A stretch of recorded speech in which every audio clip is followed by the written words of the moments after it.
आंभे शासन पुरुषोत्तम प्रकल्प उप्रे विद्यालय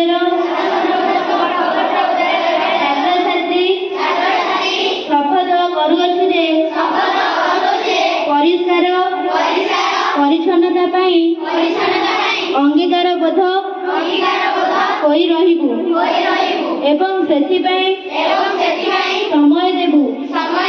सर्वप्रथमे आमे एही कार्य आमठारु आरंभ करिबु।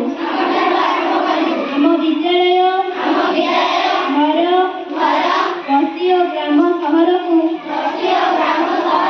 सफा सुतरा रखिबा यथासाध्य उद्यम करिबु।